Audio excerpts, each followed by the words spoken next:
Titre ayant un potentiel de gain de plus de 50%, nous vous l'offrons. Le 15h30 débute maintenant.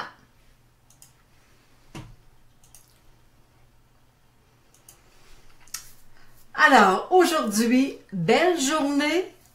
On a débuté très fort sur le marché américain. On a frappé un nouveau sommet. On a fait 26 000 points. Écoutez, c'est extraordinaire. Mais tout à l'heure, il environ 10 minutes, le marché est devenu négatif. Et là, on reprend, on est revenu en territoire positif. Alors, aujourd'hui, on va faire, j'ai eu plusieurs questions des gens sur Facebook, alors je vais répondre à quelques-unes de vos questions. J'ai à vous offrir un beau titre boursier. On va reparler encore de titres pétroliers.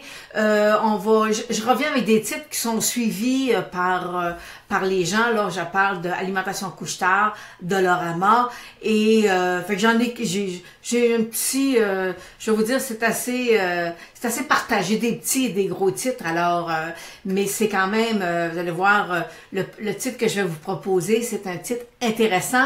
Et ce titre-là, on va remercier, c'est quelqu'un qui me l'a proposé, je pense que c'est Daniel, et qui m'a demandé, Lynn, pourrais-tu m'analyser ce titre-là? Et comme c'est un titre que je ne suis pas moi personnellement, ben je me suis dit, ok, c'est beau potentiel, alors je vous l'offre. Alors, fait que si vous avez des titres, des fois dans vos tiroirs, des titres qu'on ne suit pas, que vous n'entendez pas souvent parler, alors moi je m'engage à, si jamais j'ai une cible haussière sur le titre, à ce moment-là, ça va me faire plaisir de vous les offrir à la communauté Facebook. Alors, on va aller voir, j'ai eu une question l'autre jour je vous ai parlé souvent, régulièrement du Nice High Low Index, là, et c'est un indicateur de le marché quand il est devenu trop cher ou qu'il y a trop de titres haussiers, ben à un moment donné, c'est un indicateur qui m'indique que le marché devrait corriger. Alors, mais avant de parler de cet indicateur-là, je vais aller vous montrer, je vous mets un premier graphique, ok? Et là, je vous pose la question, qui suis-je? S'il y a quelqu'un qui est capable de me dire tout de suite qui suis-je, ben, je peux pas vous répondre parce que je suis sur Facebook, mais pas avec mon application. J'ai un logiciel pour faire mes données, alors je vois pas ce que vous écrivez. Alors, je vais vous montrer c'est quoi. Regardez, c'est le volume sur le Dow Jones depuis 1940 là, et regardez le pic là, que vous voyez, la belle grande chandelle, c'est un histogramme, c'est le volume sous forme d'histogramme. En mars 2009, on a eu un pic, puis regardez depuis un an, j'ai marqué Trump, depuis l'élection de M. Trump, le volume est vraiment très fort. Écoutez, en novembre 2016, le volume moyen sur le Dow Jones était 93 millions.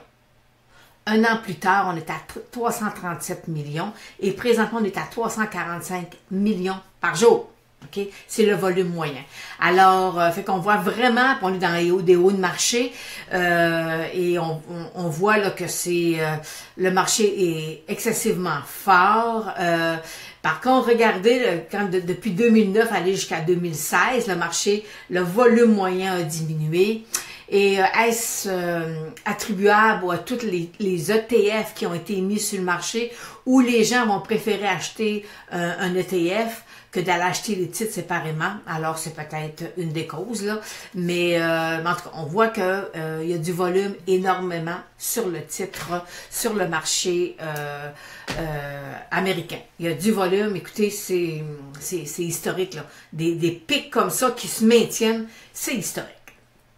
Alors, je vais aller voir, on va aller voir le Dow Jones. Présentement, voyez-vous, il affiche une hausse de 13 points. Oubliez pas cette semaine, c'est la semaine des options, ce qui dit, alors on a un beau tableau aujourd'hui, là, ça devrait être excessivement volatile. C'est toujours volatile, mais ça part en lion présentement. Alors, c'est la semaine des options sur le Dow Jones, mais sur le marché américain, marché canadien. Alors, fait que ça devrait, là, mais écoutez, la moyenne mobile de 100 jours, elle est haussière. tout est haussier, mais je vous avoue que j'aime pas ça, moi, des variations, qu'on vient positif et qu'on vire négatif en cours de journée. Ça nous indique qu'il y a beaucoup de volatilité présentement sur le marché américain. Là, je vais aller vous présenter mon Nice ILO Index. Alors, et là, je vous ai mis août 2017. Ça, il est borné. OK? Alors, quand je suis au-dessus de 70, ça me dit que je m'en viens dans une période de surachat. Et lorsque je descends, quand j'ai vu août, je vous ai mis août 2017, là, je rentre en bas de 30, c'est qu'à ce moment-là, je deviens survendu. Et je vais vous avouer que lorsqu'on vient en bas de 30, les marchés, là, ça devient excessivement volatile et très négatif. Alors, parce qu'on est vraiment dans des bas de marché. Et je vais vous dire qu'au mois d'août, on est venu prêt de tomber dans une zone de turbulence. Et en septembre, le marché est reviré à la hausse. Bon, alors présentement, voyez-vous, on est dans des tops, là, c'est que, je vous dis, là, il y a 90% des titres présentement qui nous donnent un signal haussier. Alors, c'est énorme, c'est énorme. Mais, alors, c'est pour ça que je vous le présente. Vous savez, c'est toujours bon de prendre du profit. Je vous dis pas qu'on a un crash boursier demain matin, je suis loin de là. Mais, des petites variations comme on voit là, des vols. Ben, des petites variations. Écoutez, on passe de plus de 200 points à moins 80, là, ça fait des bons écarts. Alors, fait qu'on dit, présentement, 90% des titres nous donnent un signal d'achat. Alors, je vais vous dire, c'est énorme, c'est énorme. Bon, alors maintenant, on va répondre à quelques questions. C'est sûr que j'ai eu énormément de questions sur le pétrole. Vous savez, je suis haussière sur le pétrole. Puis à la fin, je vais vous parler aussi de l'or. Hein. J'ai une fois une petite surprise, là, mais j'ai pas changé d'idée par rapport à l'or, mais en tout cas. Mais fait qu'on va commencer par Africa Oil. C'est un titre, je vous dis, première chose, c'est un titre qui est exploitation à l'extérieur du pays. Alors, on a déjà un risque additionnel. OK? Quand on n'est pas chez nous, je pense en Saskatchewan, là, je suis à l'extérieur du pays. Moi, c'est un titre que j'ai proposé à mes clients, et j'avais un point d'arrêt sur ma moyenne mobile 200 jours, et c'est fait. Et aujourd'hui, il corrige. Alors, on va le laisser corriger. Et vous savez, je vous mentionnais jeudi passé que j'ai plein de titres pétroliers qui sont en train de me donner une jambe haussière. Il faut là qu'ils se replient pour repartir. Alors, il fait partie de cette catégorie. Alors, pour l'instant, à l'heure actuelle, c'est pas un achat. Ce qu'il y avait à faire, ce qu'il y avait à nous donner, il nous l'a donné. Je l'ai vu, je l'ai pris, je vous l'ai proposé, et c'est ça. Fait qu'on va aller, on le conserve. C'est un titre peut-être à surveiller. J'ai Alimentation Couche-Tard. Là, écoutez, là, je vous propose, là, je vous le dis parce que c'est un titre qui est très suivi par les Québécois. Et là, présentement, je vous dis, attention au support à 64 $. Présentement, mon titre, mes moyennes mobiles 8,34 veulent se croiser. Alors, on pourrait revoir le titre d'Alimentation Couche-Tard, venir tester sa moyenne mobile 200 jours. Dans un premier temps, c'est ça. Moi, je ne suis pas haussière à long terme. Je suis plutôt baissière sur le titre, mais moi, vous savez, je travaille avec la technique point and figure. Parfois, mon signal d'achat apparaît, mais il se concrétise un an et demi plus tard. Alors, c'est la beauté de la technique point and figure, mais en même temps, il faut être patient.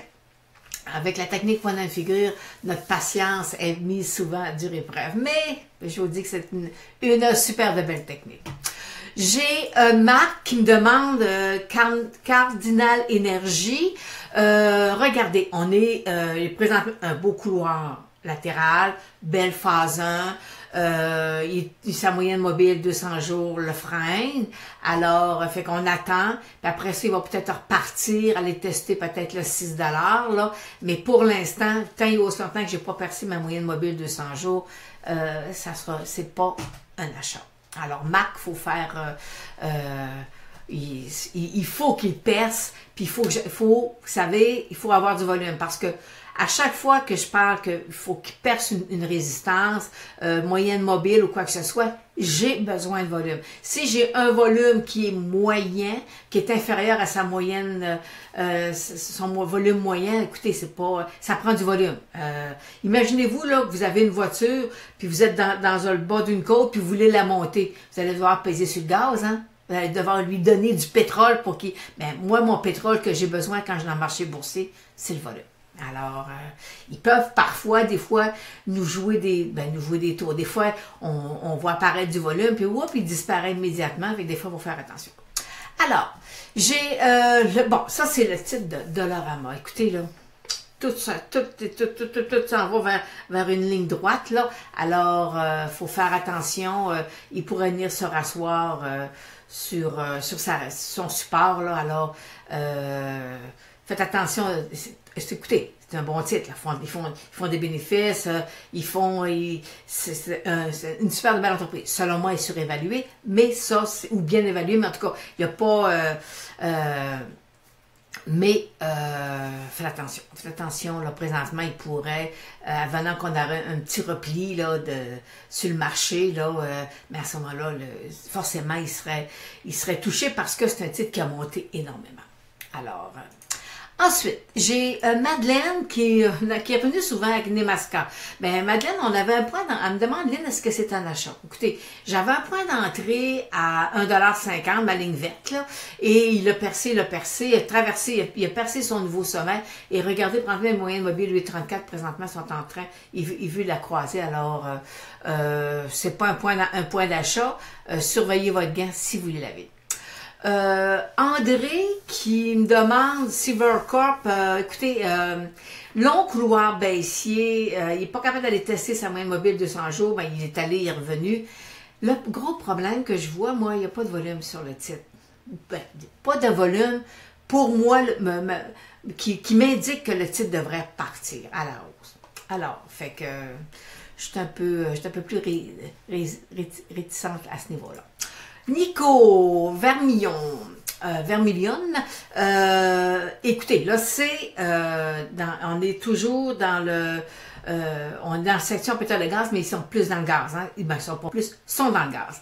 Et si jamais ils perçaient sa ligne verte, là, à ce moment-là, j'aurais une inversion de la tendance. Ça pourrait devenir positif. Sinon, ça va être mon troisième point. S'il n'est pas capable d'y aller, il va revenir, puis il va venir se rasseoir là, sur sa moyenne mobile 200 jours. Alors, mon point technique important, c'est inversion de sa tendance, ma ligne de tendance baissière qui est verte, qui pourrait nous donner un point d'entrée. C'est pour ça que je vous l'ai mis verte. Parce que si jamais il la perce, à ce moment-là, ça va nous donner un go. Ensuite, j'ai Marc qui me demande, puis là je vais me tasser pour bien vous le montrer.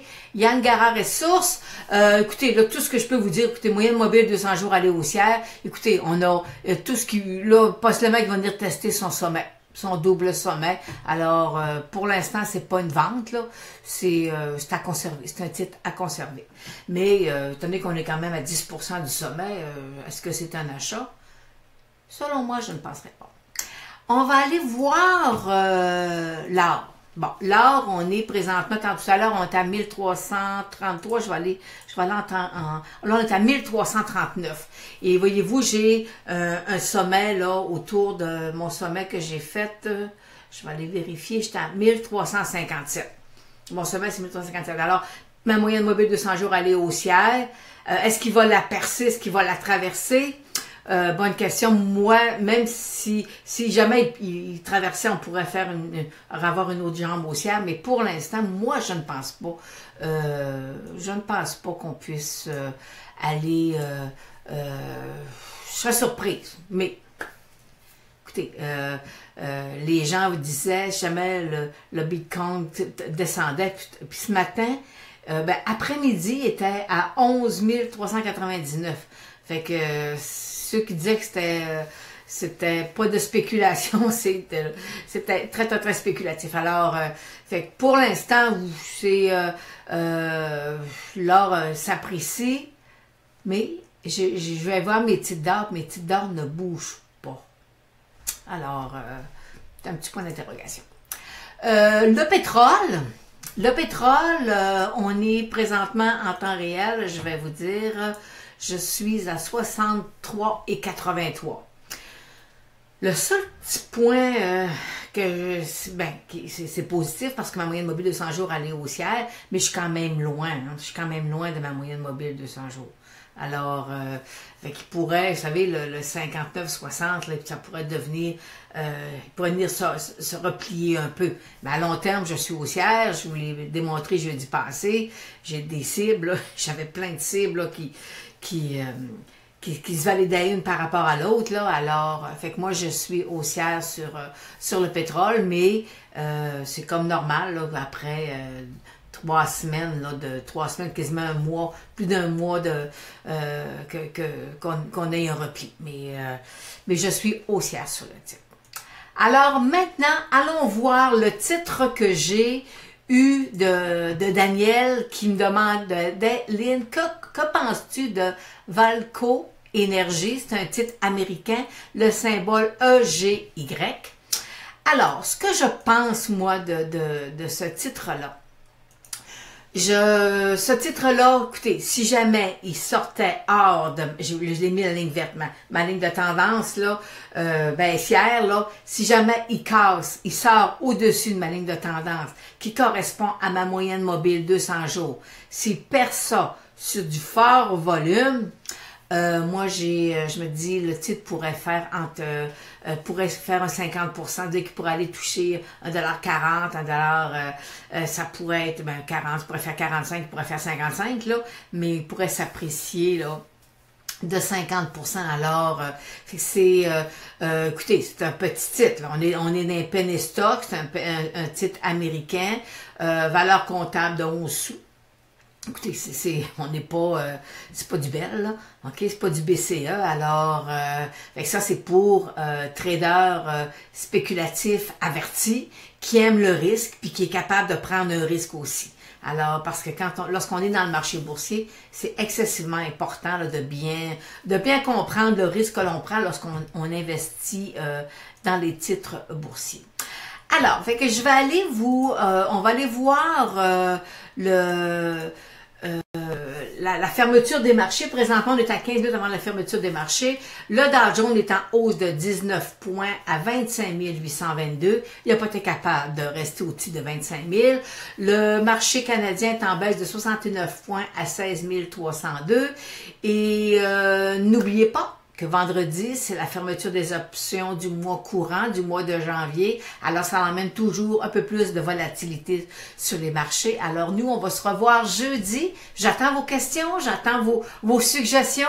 Et si vous avez de beaux titres, ça va me faire plaisir de les analyser, de vous donner ma cible haussière ou baissière. Et je vous remercie de me suivre. Et si vous avez aimé la vidéo, si vous avez aimé le petit Facebook là, je vous invite à le partager. Alors, on se revoit jeudi prochain.